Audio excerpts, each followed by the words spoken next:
داستان ایمان فروشوں کی قسط نمبر 266۔ اس دور کے غیر مطبوعہ تحریروں میں ایسے ہی چند ایک سپاہیوں کا ذکر ملتا ہے جن کا ذکر سلطان ایوبی کر رہا تھا۔ ایک کا نام عمر درویش تھا، وہ سوڈانی مسلمان تھا۔ اس سلسلے کی کہانیوں میں جو آپ کو سنائی جا چکی ہیں، آپ نے پڑھا ہوگا کہ سلطان ایوبی کے بھائی تقی الدین نے سوڈان پر فوج کشی کی تھی، مگر دشمن کے دھوکے میں آ کر سوڈان کے صحرا میں اتنی دور نکل گیا جہاں تک رسد کا سلسلہ قائم رکھنا ممکن نہیں رہا تھا۔ دشمن نے رسد کے راستے روک لیے اور تقی الدین کی فوج کو صحرا میں بکھیر کر جمعیت اور مرکزیت ختم کر دی تھی۔ اسلامی فوج کو بہت نقصان اٹھانا پڑا تھا۔ پیش قدمی کی تو امید ہی ختم ہو گئی تھی، پسپائی بھی ممکن نہیں رہی تھی۔ جنگی قیدی بہت ہوئے تھے، جن میں تقی الدین کے 2-3 نائب سالار اور کماندار بھی تھے۔ ان قیدیوں میں مصریوں اور بغدادیوں کی تعداد زیادہ تھی، ان میں کچھ سوڈانی مسلمان بھی تھے۔ سلطان ایوبی نے اپنی جنگی سوجھ بوجھ اور غیر معمولی فہم و فراست سے کام لیتے ہوئے تقی الدین کی بکھری ہوئی فوج کو سوڈان سے نکالا تھا۔ اس کے بعد اس نے سوڈانیوں کے پاس اس پیغام کے ساتھ ایلچی بھیجے تھے کہ جنگی قیدیوں کو رہا کر دیا جائے۔ سوڈانیوں نے انکار کر دیا تھا کیونکہ ان کا کوئی قیدی سلطان ایوبی کی فوج کے پاس نہیں تھا۔ سوڈانیوں نے جنگی قیدیوں کے عوض مصر کے کچھ علاقے کا مطالبہ کیا تھا۔ سلطان ایوبی نے جواب دیا تھا، تم مجھے، میری بیوی اور میرے بچوں کو سولی پر کھڑا کر دو، میں تمہیں سلطنت اسلامیہ کی 1 انچ جگہ نہیں دوں گا۔ میرے سپاہی غیرت والے ہیں، اپنی قوم کے وقار کے لیے جانیں قربان کرنا جانتے ہیں۔ اس کے بعد سوڈانی حکومت نے مصر پر حبشیوں سے حملہ کرایا تھا، جن میں سے کوئی ایک بھی واپس نہیں جا سکا تھا۔ جو زندہ رہے وہ قید میں ڈال دیے گئے تھے۔ توقع تھی کہ سوڈانی ان کی رہائی کا مطالبہ کریں گے، لیکن انہوں نے کوئی ایلچی نہیں بھیجا۔ وہ ان حبشیوں کو دھوکے میں مصر میں لائے تھے، یہ ان کی باقاعدہ فوج نہیں تھی۔ سلطان ایوبی نے ان حبشی قیدیوں کی مزدور فوج بنا لی تھی۔ مصر میں ان سے کھدائی، بار برداری اور اس قسم کے دوسرے کام لیے جاتے تھے۔ سوڈان والے سلطان ایوبی کی فوج کے جنگی قیدیوں کو دراصل اس وجہ سے نہیں چھوڑ رہے تھے کہ انہیں وہ سوڈانی فوج میں شامل ہو جانے کی ترغیب دے رہے تھے۔ سوڈانیوں کے پاس صلیبی مشیر تھے، وہی سوڈانیوں کو سلطان ایوبی کے خلاف استعمال کر رہے تھے۔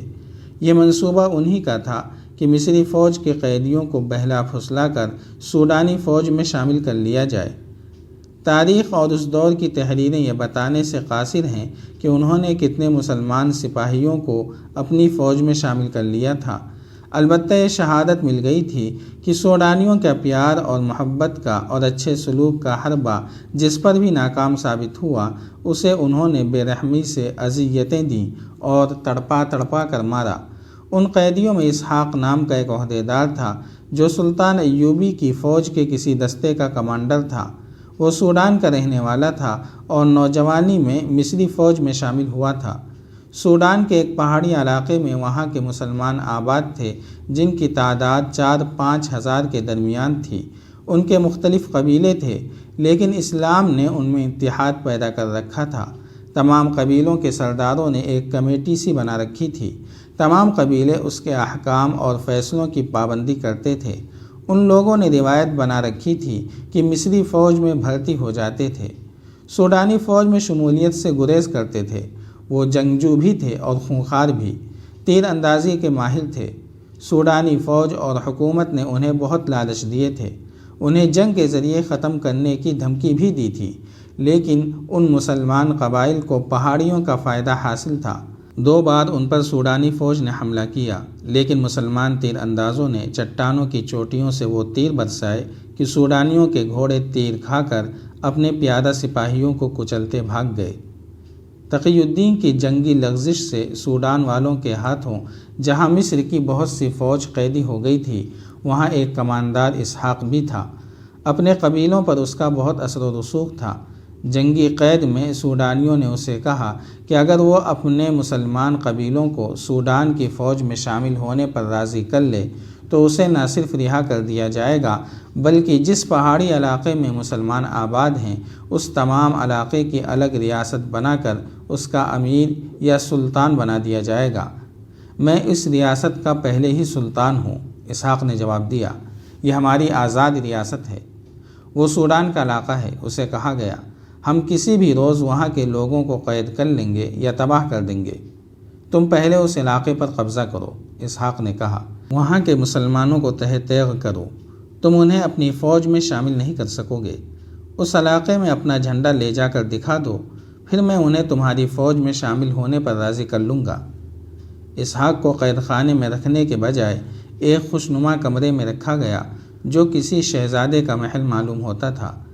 ایک سوڈانی سالار نے اسے اس کمرے میں داخل کر کے اپنی تلوار دونوں ہاتھوں میں لے کر اور دو زانو ہو کر اسے پیش کی اور کہا، ہم آپ جیسے جنگجو کی دل سے قدر کرتے ہیں۔ آپ ہمارے قیدی نہیں، مہمان ہیں۔ میں آپ کی تلوار قبول نہیں کروں گا۔ اسحاق نے کہا، میں مہمان نہیں، قیدی ہوں۔ میں نے شکست کھائی ہے۔ میں آپ سے تلوار اسی طرح لوں گا جس طرح آپ نے مجھ سے لی ہے۔ تلوار کے زور سے لی جاتی ہے، مگر ہم آپ کے دشمن نہیں، سوڈانی سالار نے کہا۔ میں آپ کا دشمن ہوں، اسحاق نے مسکرا کر کہا۔ تلواروں کا تبادلہ اتنے خوبصورت کمرے میں نہیں، میدان جنگ میں ہوا کرتا ہے۔ آپ کا شکریہ ادا کرتا ہوں کہ آپ نے میری اتنی عزت کی۔ ہم اس سے زیادہ عزت کریں گے، سالار نے کہا۔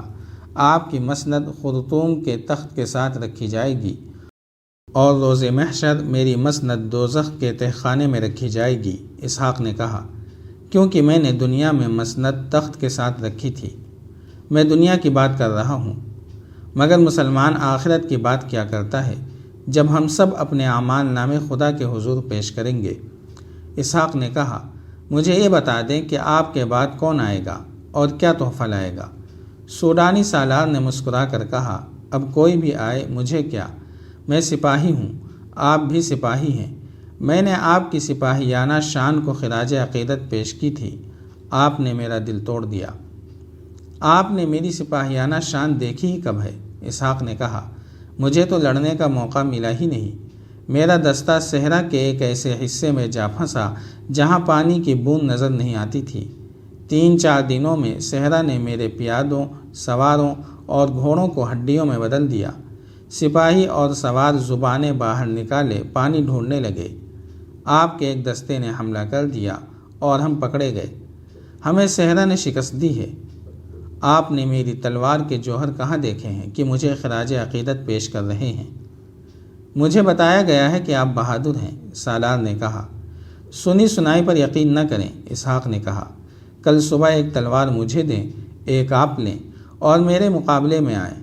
مجھے امید ہے کہ میں آپ کی تلوار قبول کر لوں گا، مگر اس وقت آپ زندہ نہیں ہوں گے۔ سالار کچھ اور کہنے لگا تھا کہ اسحاق نے کہا، غور سے سن لو محترم سالار، مجھے تم لوگ کل جو قید خانے میں ڈال دو گے ابھی ڈال دو۔ میں اتنی خوبصورت قید میں مخمور ہو کر اپنا ایمان نہیں بیچوں گا۔ قید خانے کی غلاظت کے بجائے آپ اس دل نشیں ماحول میں بہتر طریقے سے سوچ سکیں گے، سالار نے کہا۔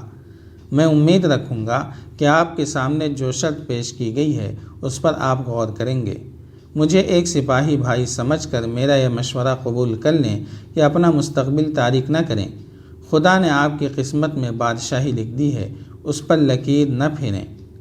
میرے خدا نے میری قسمت میں جو کچھ لکھا ہے وہ میں اچھی طرح جانتا ہوں، اسحاق نے کہا، اور تمہارے خدا نے جو کچھ لکھا ہے میں اسے بھی جانتا ہوں۔